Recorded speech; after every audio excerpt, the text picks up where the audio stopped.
English വിഭാഗത്തിൽ, general English വിഭാഗത്തിൽ, പ്രത്യേകിച്ച് ഇംഗ്ലീഷ് ഗ്രാമർ വിഭാഗത്തിൽ ഏറ്റവും അധികം ചോദിച്ചിട്ടുള്ള ഒരേ ക്വസ്റ്റ്യൻ തന്നെ ആവർത്തിക്കുന്ന രീതി ഇംഗ്ലീഷ് വിഭാഗത്തിലുണ്ട്.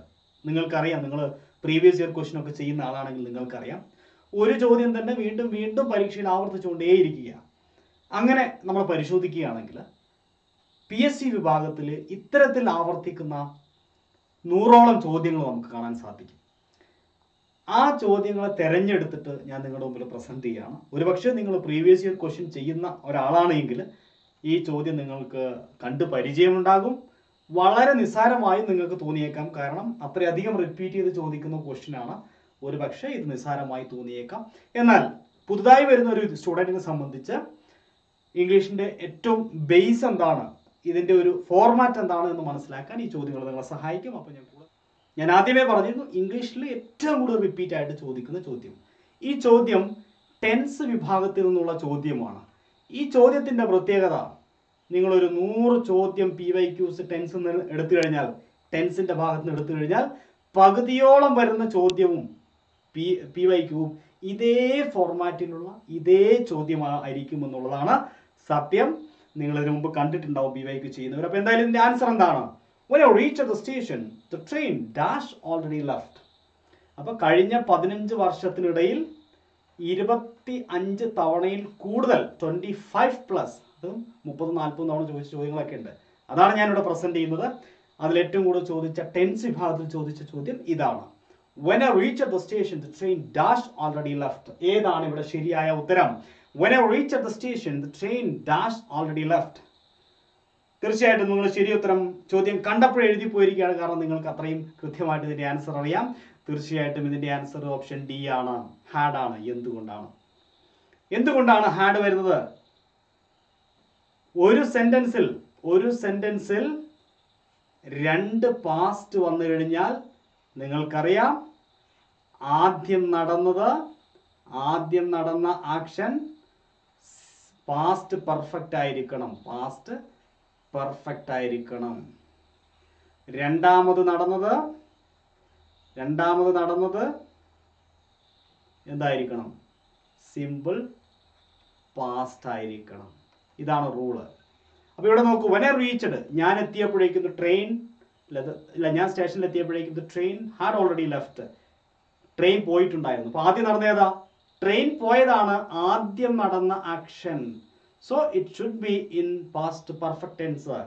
അവിടെ ഹാഡ് ഉണ്ടായിരിക്കണം. പാസ്റ്റ് പെർഫെക്റ്റ് ടെൻസിന്റെ ഓക്സിലറി ഹാഡ് ആണ്. ഇത് പാസ്റ്റ് പെർഫെക്റ്റ് ടെൻസിൽ പറയണം. മറ്റേത് ഞാൻ എത്തിയത് രണ്ടാമത്തെ കാര്യം, അത് സിമ്പിൾ പാസ്റ്റിൽ പറയണം.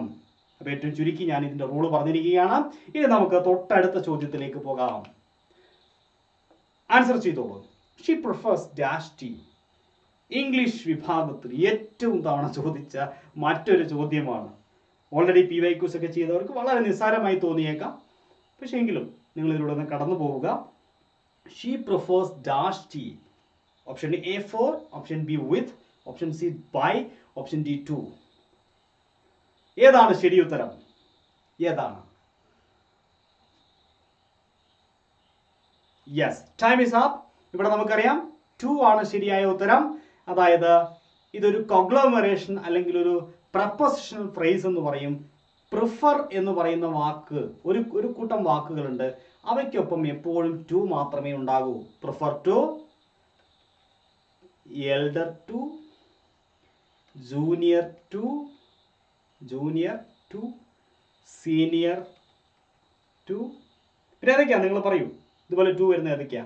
Prefer to, elder to, junior to, senior to, superior to, inferior to. ഈ പറയുന്ന വാക്കുകളെല്ലാം പരീക്ഷയ്ക്ക് ചോദിക്കും. പ്രിഫർ ടു എപ്പോഴും ചോദിക്കും, എൽഡർ ടു ചോദിക്കും, ജൂനിയർ ടു ചോദിക്കും, സീനിയർ ടു ചോദിക്കും, സുപ്പീരിയർ ടു ചോദിക്കും, ഇൻഫീരിയർ ചോദിക്കും. ഇതെല്ലാം പരീക്ഷയ്ക്ക് ചോദിക്കുന്ന വാക്കുകളാണ്. അപ്പോൾ ഈ ഒരു ലിസ്റ്റ് നിങ്ങൾ കൃത്യമായിട്ട് ഓർത്ത് വെച്ചോളാം. ഇതെല്ലാം റിപ്പീറ്റഡ്ലി ആസ്ക്ഡ് ക്വസ്റ്റ്യൻ ആണ്. ഈ വാക്കുകൾക്കൊപ്പം എല്ലാം 2 ആണ് വരിക. പക്ഷെ ഇതിൽ ശ്രദ്ധിക്കണം, എൽഡർ ടു ആണെങ്കിൽ ഓൾഡറിന്റെ കൂടെ ദാനാണ് വരിക എന്നുള്ളത് കൂടി ഇവിടെ ഇതോടനുബന്ധിച്ച് ഓർക്കണം. ഇത് ഞാൻ സ്റ്റാർ ഇട്ട് വെക്കുകയാണ്. ഓൾഡർ ദാൻ, ഓൾഡർ ടു അല്ല, എൽഡർ ടു ആണ്, ഓൾഡർ ദാനാണ്. ഓക്കെ, അടുത്ത ചോദ്യത്തിലേക്ക്. Question number 3. She was Xi has been stay here dash 1999. ഇത് മറ്റൊരു ചോദ്യമാണ്.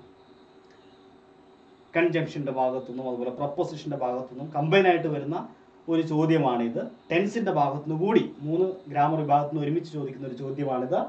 ഇത്തരത്തിൽ 2 ചോദ്യങ്ങളുണ്ട്. അതിലൊന്ന് ഇതാണ്, Xi has been stay here dash 1999. ഏതൊരു പഴയ ചോദ്യപേപ്പർ എടുത്താലും ഇത്തരത്തിലൊരു ചോദ്യം നിങ്ങൾ കണ്ടിട്ടുണ്ടാകും അല്ലേ? എപ്പോഴും പി എസ് സിയുടെ പ്രിയപ്പെട്ട ഒരു ചോദ്യമാണിത്. എന്താണ് ഇതിന്റെ ആൻസർ? തീർച്ചയായിട്ടും ഇവിടെ ആൻസർ സിൻസ് ആണ്. അതിനുള്ള കാരണം എന്താണ്? ഓപ്ഷൻ ഡി ആണ് ശരി. അതിനുള്ള കാരണം ഇവിടെ ഒരു എക്സാക്ട് പോയിന്റ് ഓഫ് ടൈം തന്നു എന്നതാണ്. ഒരു പോയിന്റ് ഓഫ് ടൈം തന്നാൽ അവിടെ സിൻസ് എന്ന് പറയുന്ന കൺജങ്ഷനും അതുപോലെ പ്രപ്പോസിഷനുമായിട്ടുള്ള സിൻസ് ആണ് നമ്മൾ ഉപയോഗിക്കുക. സിൻസ് എന്ന് പറയുന്ന പ്രപ്പോസിഷനാണ് ഇവിടെ suitable. She has been stay here since 1999. എന്നാൽ മറ്റൊരു ചോദ്യം തരാൻ പോവാണ് തൊട്ടടുത്തത്. I have been stay here dash 5 years.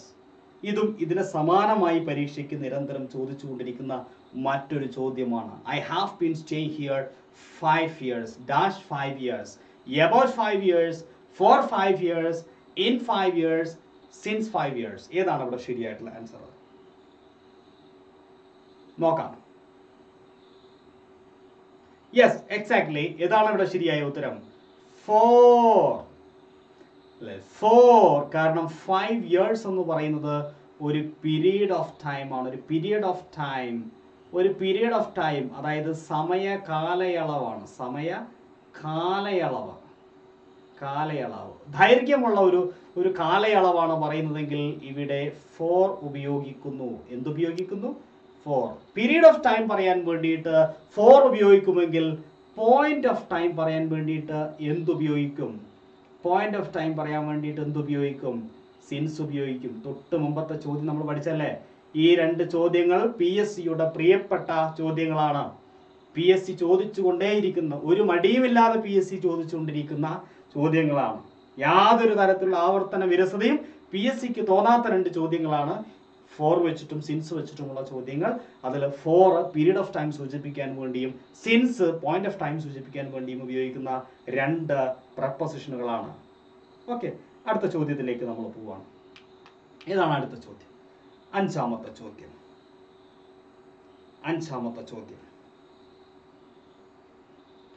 One of my cousins dash in Italy.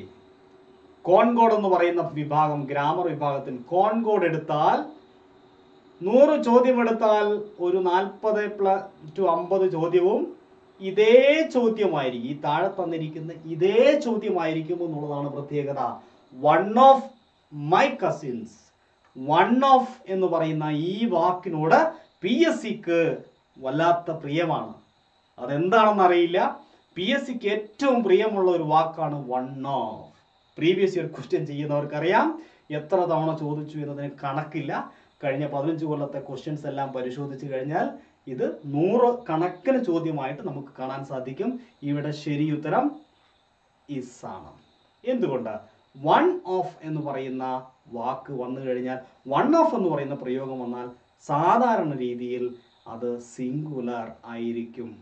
Singular വെർബും അതിന് തൊട്ട് മുന്നിൽ പ്ലൂറൽ നൗണും ആയിരിക്കും.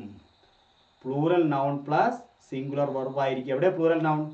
My cousins is plural. Cousin എന്ന് പറയുന്നത് പ്ലൂറലാണ്. അത് കഴിഞ്ഞ് വരുന്ന വെർബ് ഇസ് എന്ന് പറയുന്നത് സിംഗുലറുമാണ്. ഇത് സിംഗുലർ ആയിരിക്കണം, ഇത് പ്ലൂറൽ ആയിരിക്കണം. ഇതാണ് ഇവിടുത്തെ റൂള്. ഓക്കെ, ഇനി 6ാമത്തെ ചോദ്യത്തിലേക്ക് വരാം. He died dash cancer. He died by cancer, he died with cancer, he died of cancer, he died on cancer. ഏതാണ് ഇവിടെ ശരിയായ ആൻസർ? ഏറ്റവും കൂടുതൽ പ്രപ്പോസിഷൻ വിഭാഗത്തിൽ നിന്ന് ചോദിക്കുന്ന മറ്റൊരു ചോദ്യമാണ് ഈ ചോദ്യം. ഇത് PSC എത്ര തവണ ചോദിച്ചെന്ന് PSCക്ക് പോലും നിശ്ചയമുണ്ടാവില്ല. പക്ഷെ ഇവിടെ ചില ട്രാപ്പുകളുണ്ട്. അതുകൊണ്ടാണ് ഈ ക്വസ്റ്റ്യൻ പ്രസക്തമാകുന്നത്. യെസ്, 6ാമത്തെ ചോദ്യത്തിന്റെ ആൻസർ എല്ലാവരും ഓഫ് എന്ന് പറയുന്നു. ശരിയാണ്. അതായത് ഇംഗ്ലീഷിൽ ഡൈഡ് ഓഫ് എന്ന് പറയുന്ന ഒരു പ്രയോഗമുണ്ട്. ഡൈഡ് ഫ്രം എന്ന് പറയുന്ന ഒരു പ്രയോഗമുണ്ട്. ഇവിടെ ഡൈഡ് ഫ്രം ഇതൊരു PYQ ആണ്. ഇല്ലാത്തതിനാൽ നിങ്ങൾക്ക് കൺഫ്യൂഷൻ ഉണ്ടായില്ല. ചിലപ്പോൾ ഡൈഡ് ഫ്രം ഉണ്ടാവും. അങ്ങനെ വരുമ്പോൾ നിങ്ങൾക്ക് കൺഫ്യൂഷൻ സാധ്യതയുണ്ട്. എന്താണ് ഇത് രണ്ടും തമ്മിലുള്ള മാറ്റം? ഡൈഡ് ഓഫും ഡൈഡ് ഫ്രമും തമ്മിലുള്ള മാറ്റം എന്താണ്? ഡൈഡ് ഓഫ് എന്ന് പറഞ്ഞു കഴിഞ്ഞാൽ മരണകാരണമായ ഒരു രോഗമായിരിക്കണം. ഏതെങ്കിലും മരണകാരണമായ ഒരു രോഗത്താൽ മരണപ്പെട്ടാൽ died of cancer, died of COVID-19 അങ്ങനെയൊക്കെ പറയാം അല്ലെ. Died of COVID-19, died of cancer എന്നൊക്കെ നിങ്ങൾക്ക് പറയാൻ സാധിക്കും. ഒരു ഡിസീസ് അത് മരണകാരണമായ രോഗമായിരിക്കണം. എന്നാൽ മറ്റെന്തെങ്കിലും മരണകാരണമല്ലാത്ത മറ്റെന്തെങ്കിലും കാരണമാണെങ്കിൽ ഡൈഡ് ഫ്രം ഉപയോഗിക്കണം. അതായത് പട്ടിണി കിടന്ന് മരിക്കുകയാണെങ്കിൽ മരണകാരണമല്ലാത്ത മറ്റെന്തെങ്കിലും ഇപ്പോൾ ഞാൻ ഉദാഹരണമായിട്ട് പറയാം. ഡൈഡ് ഫ്രം സ്റ്റാർവേഷൻ എന്ന് പറയുന്നത് പട്ടിണി കിടന്ന് മരിക്കുക. അപ്പോൾ ഡൈഡ് ഫ്രം പറയാം. ഡൈഡ് ഫ്രം ഓവർ ഈറ്റിംഗ്, ഒരുപാട് ഭക്ഷണം കഴിച്ചിട്ട് ആവശ്യത്തിൽ കൂടുതൽ ഭക്ഷണം കഴിച്ച് ഓവർ ഈറ്റിംഗ് അല്ലേ, അനാവശ്യ ഭക്ഷണം കഴിച്ച് ഓവർ ഈറ്റിംഗ്, ഡൈഡ് ഫ്രം. അവിടെ ഒന്നും ഡൈഡ് ഓഫ് ഉപയോഗിക്കാൻ പറ്റില്ല. ഡൈഡ് ഓഫ് ഉപയോഗിക്കണമെങ്കിൽ എന്ത് ചെയ്യണം? കൃത്യമായും അത് ഏതെങ്കിലും മരണകാരണമല്ലാത്ത രോഗമായിരിക്കണം. ഇനി ഇതിനൊപ്പം അഡീഷണൽ ആയിട്ട് പഠിക്കേണ്ട 2 വാക്കുകൾ കൂടി പറയാം. ഒന്ന് ഡൈഡ് ഇൻ. ഒരു ആക്സിഡന്റിലാണ് മരിക്കുന്നതെങ്കിൽ ഡൈഡ് ഇൻ ആണ്. ഒരു ആളുടെ കൈകൊണ്ട് മരിക്കുകയാണെങ്കിൽ ഡൈഡ് ബൈ ആണ്. Died by somebody's hand, died by himself. ഏതെങ്കിലും ഒരു വ്യക്തിയുടെ കയ്യാൽ മരിക്കുകയാണെങ്കിൽ ഡൈഡ് ബൈ പറയും. അല്ലെങ്കിൽ ആക്സിഡന്റിൽ മരിച്ചാൽ ഡൈഡ് ഇൻ ആൻ ആക്സിഡന്റ് എന്ന് പറയും.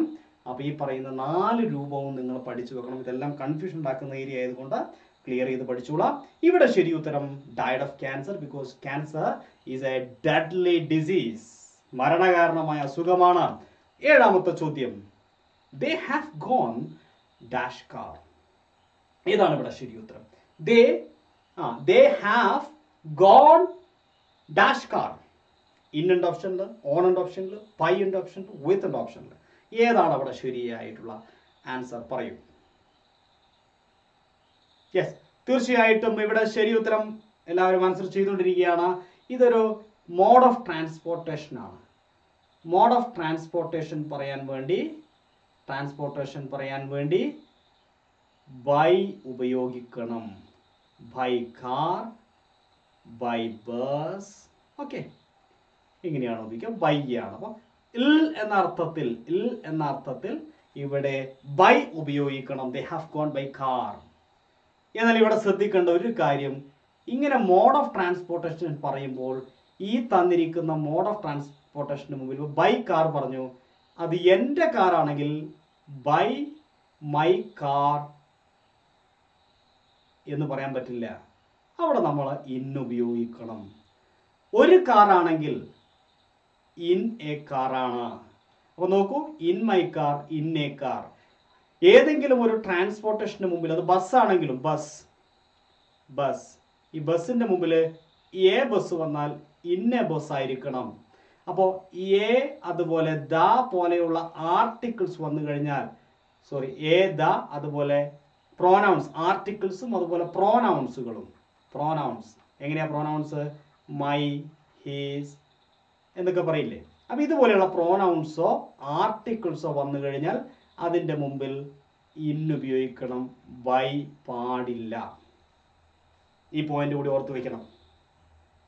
ഓക്കെ, അപ്പം ഇവിടെ വെറും കാർ എന്ന് മാത്രമേ ഉള്ളൂ. ഇവിടെ ബൈ എന്നില്ല, അല്ല, ഇവിടെ മൈ എന്നില്ല, മൈ ഫ്രണ്ട്സ് എന്നില്ല, ഹിസ് എന്നില്ല, എ കാർ എന്നില്ല, ദ കാർ എന്നൊന്നുമില്ല. അതുകൊണ്ട് ഇവിടെ ബൈ ഉപയോഗിക്കുന്നു. ഓക്കെ, അടുത്തലേക്ക് വരാം. 8ാമത്തെ ചോദ്യം. ഏറ്റവും കൂടുതൽ ക്വസ്റ്റ്യൻ ടാഗിന്റെ വിഭാഗത്തു നിന്ന് PSC പരീക്ഷയിൽ ചോദിച്ചിട്ടുള്ള ഒരു ചോദ്യമാണ് ഈ ചോദ്യം. നിങ്ങൾ കൃത്യമായും പ്രീവിയസ് ഇയർ ക്വസ്റ്റ്യൻ ചെയ്യുന്ന ആളുകളാണ്. നിങ്ങൾ കണ്ട് മടുത്തിട്ടുള്ള ഒരു ചോദ്യമായിരിക്കും ഈ ചോദ്യം. ഒന്ന് പരിശോധിക്കുക. പ്രീവിയസ് ഇയർ ക്വസ്റ്റ്യൻസ് ഒക്കെ ഒന്ന് പരിശോധിച്ച് നോക്കൂ.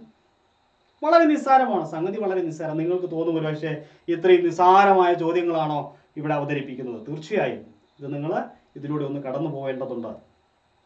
ഇവിടെ ശരി ഉത്തരം ആം ഐ ആണ്. എന്തുകൊണ്ടാണ്? ആമിനെ എടുത്തിട്ട് ഇങ്ങോട്ട് വയ്ക്കും. ഇവിടെ ഓൾറെഡി നെഗറ്റീവാണ്. നെഗറ്റീവായ ഒരു സെന്റൻസിന് പോസിറ്റീവ് ടാഗേ പാടുള്ളൂ. Am I. ഒരു പരീക്ഷയ്ക്ക് ഇങ്ങനെ ചോദിച്ചാൽ തൊട്ടടുത്ത പരീക്ഷയ്ക്ക് ഒരു സംശയം വേണ്ട, വേറൊരു ചോദ്യം PSC ചോദിക്കും. അതേത് ചോദ്യ? തൊട്ടടുത്ത പരീക്ഷയ്ക്ക് PSC ചോദിക്കുക ഇങ്ങനെയായിരിക്കും, ഐ ആം ലേറ്റ്. ഇതിന്റെ ടാഗ് എന്താ? ഒരു പരീക്ഷയ്ക്ക് PSC ഇങ്ങനെ ചോദിച്ചാൽ തൊട്ടടുത്ത ചോദ്യം, അടുത്ത പരീക്ഷയുടെ ചോദ്യം ഇതായിരിക്കും. അതിലൊരു സംശയമില്ല. I am late. എന്താണ് അതിന്റെ ടാഗ്? പറയൂ. അവിടെയാണ് പ്രശ്നം. അപ്പൊ ഇത് മാറി മാറി ചോദിച്ചുകൊണ്ടിരിക്കുക PSC. ഒന്നിങ്ങനെ ചോദിക്കും, ഒരിക്കൽ നെഗറ്റീവ് തന്നു, ഒരിക്കൽ പോസിറ്റീവ് തരും. ഇവിടെ ഐ ആം നോട്ട് ലേറ്റ് ആണ്, ഇവിടെ ഐ ആം ലേറ്റ് ആണ്. ഇത് നെഗറ്റീവാണ്, ഇത് പോസിറ്റീവാണ്. പോസിറ്റീവ് ആകുമ്പോൾ നമുക്കറിയാം ടാഗ് നെഗറ്റീവ് ആയിരിക്കണം. അതുകൊണ്ട് ആമിന്റെ കൂടെ നോട്ട് ചേർത്ത് ആമിൻഡ് ഐ എന്ന് എഴുതിയാൽ ഉത്തരം ശരിയാണോ? ഉത്തരം ശരിയാണോ? പറയൂ. ഉത്തരം തെറ്റാണ്. ഇങ്ങനെ എഴുതരുത്. ഓപ്ഷനിലുണ്ടാവും ആമിൻ്റെ എന്നുണ്ടാവും. ആമിൻ്റെ കൂടെ ആം പ്ലസ് നോട്ട് എന്ന് പറഞ്ഞാൽ ആറിൻ്റ് ആണ്. ആറിൻ്റ്. അപ്പം ഇതിൻ്റെ ആൻസർ, ഈ പറഞ്ഞിരിക്കുന്ന ചോദ്യത്തിൻ്റെ ആൻസർ ആറിൻ്റ് ഐ എന്നാണ്. ഇതാണ് ശരി ഉത്തരം. അപ്പം ഇത് രണ്ടും അങ്ങോട്ടും ഇങ്ങോട്ടും തിരിച്ചു മറിച്ചും ചോദിച്ചുകൊണ്ടിരിക്കുന്ന ചോദ്യങ്ങളാണ്. ഇനി നമുക്ക് അടുത്ത ചോദ്യത്തിലേക്ക് പോരാം. 9ാമത്തെ ചോദ്യം, ബട്ടർ മെയ്ഡ് ഡാഷ് മിൽക്ക്. ഏതാണ് ഇവിടെ ശരിയായ ഉത്തരം? Butter made dash milk. പറഞ്ഞോ. Yes, very good. ഒരുപാട് പേര് ശരി ഉത്തരം ചെയ്യുന്നുണ്ട്. ബട്ടർ മെയ്ഡ് ഫ്രം മിൽക്ക് ആണ്. സാധാരണ രണ്ട് പ്രയോഗമുണ്ട്, മെയ്ഡ് ഫ്രം ഉണ്ട്, മെയ്ഡ് ഓഫ് ഉണ്ട്. എന്താ ഇത് തമ്മിലുള്ള വ്യത്യാസം? ഇത് തമ്മിലുള്ള വ്യത്യാസം ഇത്രയേ ഉള്ളൂ. ഒരു വസ്തു ഉണ്ടാക്കുമ്പോൾ ആ വസ്തുവിന് ആന്തരികമായ മാറ്റം സംഭവിക്കുന്നുവെങ്കിൽ, ആന്തരികമായോ രാസപരമായോ കെമിക്കൽ ചേഞ്ചോ, കെമിക്കലായോ ആന്തരികമായോ മാറ്റം സംഭവിക്കുന്നുണ്ടെങ്കിൽ മെയ്ഡ് ഫ്രം ഉപയോഗിക്കണം. പാല് കൊണ്ട് ബട്ടർ ഉണ്ടാക്കുമ്പോൾ അതിന് കെമിക്കൽ ചേഞ്ച് സംഭവിക്കുന്നു.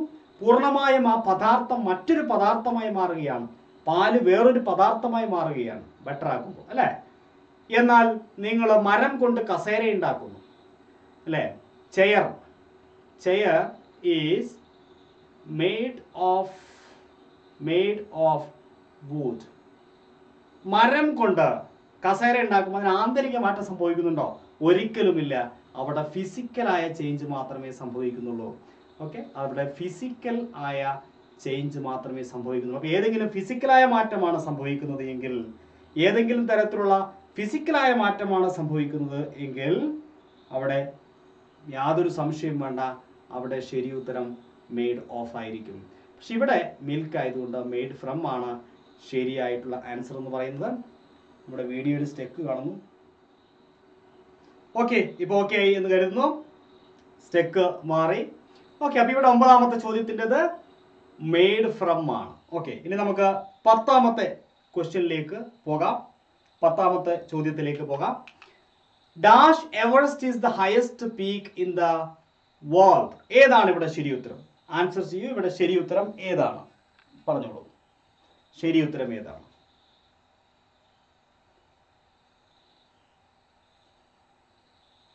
ഓക്കെ, തീർച്ചയായിട്ടും ഇവിടെ ശരി ഉത്തരം നോ ആർട്ടിക്കിൾ ആണ്. No article.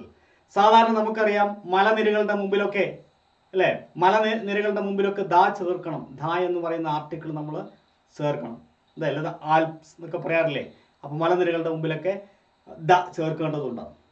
ദ ഹിമാലയാസ് എന്ന് പറയില്ലേ? ദ ഹിമാലയാസ് എന്നൊക്കെ പറയാറുണ്ട്. പക്ഷേ ഏതെങ്കിലും ഒരു സ്പെസിഫൈ ചെയ്തുകൊണ്ട് ഒരു പർവ്വതത്തെ, അതല്ലെങ്കിൽ ഒരു കൊടുമുടിയെ എടുത്തു പറയുമ്പോൾ, അല്ലെ, ദ ആനമുടി എന്ന് പറയാൻ പാടില്ല. ദ ആനമുടി എന്ന് പറയാൻ പാടില്ല. ദ വേണ്ട. സ്പെസിഫൈ ചെയ്തുകൊണ്ട് ഏതെങ്കിലും ഒരു പീക്കിനെ, ഏതെങ്കിലും ഒരു മൗണ്ടെയിൻ്റെ പേരെടുത്ത് പറയുമ്പോൾ, എവറസ്റ്റ് എന്ന് പറയുന്ന മൗണ്ടെയിൻ എടുത്തു പറയുമ്പോൾ അവിടെ ദ ആവശ്യമില്ല. പക്ഷെ ദ ഹിമാലയാസ് എന്ന് പറയുന്ന മലനിരകളെ കുറിച്ച് പറയുമ്പോൾ ദ ആവശ്യമുണ്ട്. ഓക്കെ, അപ്പൊ ഇത്രയും ചോദ്യങ്ങളാണ് നമുക്കിവിടെ ഡിസ്കസ് ചെയ്യാനുള്ളത്. ഇനി ഇതിന്റെ ഒരു 2ാം ഭാഗവും 3ാം ഭാഗവും ഒക്കെ ഉണ്ടാവും. അത് വഴിയേ വരുന്നതായിരിക്കും. നിങ്ങളുടെ അഭിപ്രായം പോലെ, നിങ്ങളുടെ സപ്പോർട്ട് പോലെ ഏകദേശം ഇതുപോലെ റിയലി എല്ലാ പരീക്ഷകളിലും ആവർത്തിച്ച് ചോദിക്കുന്ന 25 തവണയിൽ കൂടുതൽ ചോദിച്ചിരിക്കുന്ന 100-ലധികം ചോദ്യങ്ങളുണ്ട്. അത് മറ്റു വീഡിയോയിലൂടെ നമുക്ക് ഡിസ്കസ് ചെയ്യാം. ഇതിന്റെ കണ്ടിന്യൂഷൻ വേണമെങ്കിൽ നിങ്ങൾ താഴെ അഭിപ്രായം പറയുക. നിങ്ങളുടെ അഭിപ്രായത്തിനനുസരിച്ച് മാത്രം ഇതിന്റെ തുടർച്ച ഉണ്ടായിരിക്കുന്നതാണ്. അപ്പോൾ ഈ വീഡിയോ ഇവിടെ അവസാനിക്കുന്നു. വീണ്ടും അടുത്ത അധ്യായത്തിൽ നമുക്ക് കാണാം. See you. ബൈ.